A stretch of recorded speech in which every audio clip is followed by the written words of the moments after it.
할렐루야, 반갑습니다. 5월 9일 금요일 큐티 말씀 나누겠습니다. 말씀 때문에 헐떡입니다.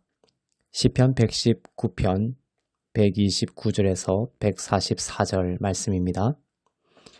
주의 증거들은 놀라움으로 내 영혼이 이를 지키나이다. 주의 말씀을 열면 빛이 비치어 우둔한 사람들을 깨닫게 하나이다. 내가 주의 계명들을 사모함으로 내가 입을 열고 헐떡였나이다. 주의 이름을 사랑하는 자들에게 베푸시던 대로 내게 돌이키사 내게 은혜를 베푸소서. 나의 발걸음을 주의 말씀에 굳게 세우시고 어떤 죄악도 나를 주관하지 못하게 하소서. 사람의 박해에서 나를 구원하소서. 그리하시면 내가 주의 법도들을 지키리이다. 주의 얼굴을 주의 종에게 비추시고 주의 율례로 나를 가르치소서. 그들이 주의 법을 지키지 아니하므로 내 눈물이 시냇물같이 흐르나이다. 여호와여, 주는 의로우시고 주의 판단은 옳으니이다. 주께서 명령하신 증거들은 의롭고 지극히 성실하니이다. 내 대적들이 주의 말씀을 잊어버렸으므로 내 열정이 나를 삼켰나이다. 주의 말씀이 심히 순수하므로 주의 종이 이를 사랑하나이다.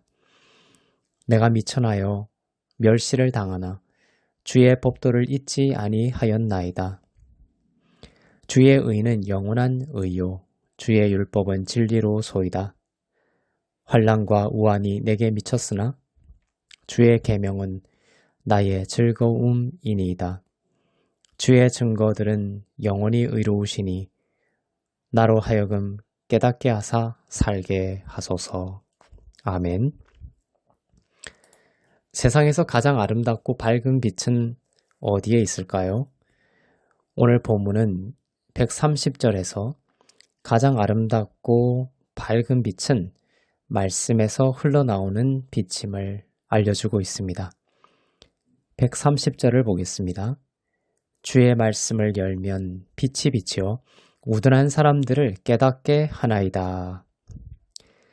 하나님의 감동으로 기록된 성경 말씀을 펴면 빛이 비치어 우둔한 사람들을 깨닫게 합니다. 성경을 펴고 묵상할 때 생명의 빛이 비치고 미련하고 어리석고 우둔한 사람의 영혼을 밝게 깨닫게 하십니다. 똑똑한 사람이어야 말씀을 깨닫는 것이 아닙니다. 하나님의 은혜가 있어야 합니다. 하나님의 말씀을 사모하는 자에게 하나님께서 은혜를 베풀어 주셔야 사람은 하나님의 말씀을 깨달을 수 있습니다. 시편 기자는 131절에서 하나님의 말씀을 사모하기에 내가 입을 열고 헐떡였나이다 라고 고백합니다. 하나님의 말씀을 가까이 하고 그 말씀을 깨닫는 것이 그에게 얼마나 중차대한 문제이고 우선적인 문제인지를 알려주고 있습니다. 그리고 입을 열고 헐떡인다는 것은 내가 깨달을 수 있다는 것이 아니라 깨닫게 하시는 이는 오직 하나님이시며 그분의 은혜이기에 하나님을 바라보고 있음을 밝히고 있는 것입니다. 그래서 132절에서는 내게 돌이키사 내게 은혜를 베푸시기를 요청하는 것입니다.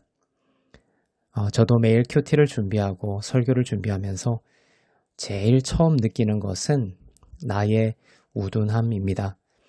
하나님의 말씀을 펴고 읽으면서 처음으로 다가오는 느낌은 나의 우둔한 마음입니다.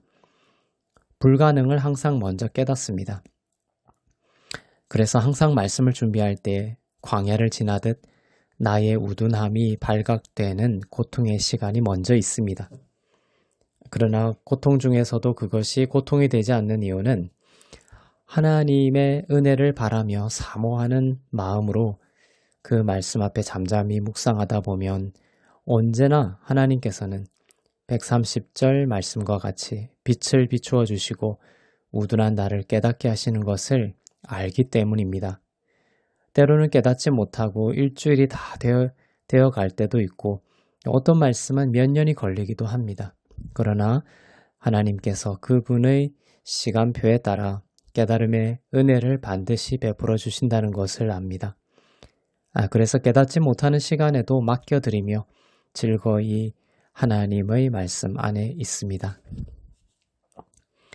말씀의 빛은 살아있는 생명의 빛이기에 나의 눈을 통해 내 영혼으로 들어와 나의 어두운 영혼을 밝게 비추어 줍니다.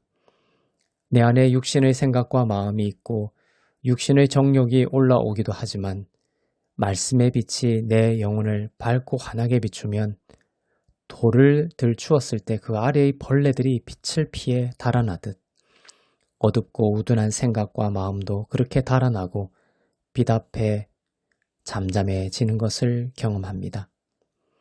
말씀의 빛은 내가 머릿속에 미리 그려놓은 많은 잘못된 생각과 마음들을 겸손히 내려놓게도 합니다. 137절과 138절에서 이렇게 말씀하고 있습니다. 주는 의로우시고 주의 판단은 옳습니다. 주의 말씀은 의롭고 지극히 성실하다고 고백합니다. 말씀의 빛은 하나님의 판단이 옳다는 것을 인정하게 하므로 나의 잘못된 판단을 내려놓게 하고 하나님의 선하고 온전한 판단을 따르게 만듭니다. 저는 이러한 만지심이 너무나 좋습니다. 나를 지극히 사랑하심을 느낍니다. 말씀의 빛이 오래된 나의 잘못된 생각과 마음의 습관들을 비추어서 조각을 다듬어 가듯 새롭게 만져가시는 것을 느끼며 이것이 인생에서 얼마나 값진 의미를 지니는지를 고백하게 됩니다. 주의 말씀은 또한 지극히 성실하다고 노래합니다. 성실하다는 것은 말씀하신 바를 반드시 이루신다는 뜻입니다. 사람의 말은 지켜지지 않을 때도 있지만 하나님의 말씀은 다릅니다. 그 약속하신 바를 성실히 이루십니다. 온 우주가 주의 말씀을 따라 한치의 오차도 없이 운행하고 있습니다. 우리의 인생도 마찬가지입니다. 그러니 이것을 안다면 어찌 주의 말씀을 열고 묵상하며 그 빛을 사모하지 않을 수 있겠습니까? 사슴이 시냇물을 찾아 갈급함 같이 우리의 영혼이 하나님의 말씀을 가장 중요하게 여기고 주의 말씀을 깨달아가는 은혜와 평강이 넘치는 인생이 되기를 축복합니다. 기도하겠습니다. 사랑의 하나님 아버지, 하나님의 말씀을 사모하는 인생이 되기를 원합니다. 말씀을 열 때 빛을 비추어 주시고 우둔한 우리의 심령에 계시와 깨달음을 더하여 주옵소서. 감사드리며 우리 주 예수 그리스도의 이름으로 기도합니다. 아멘.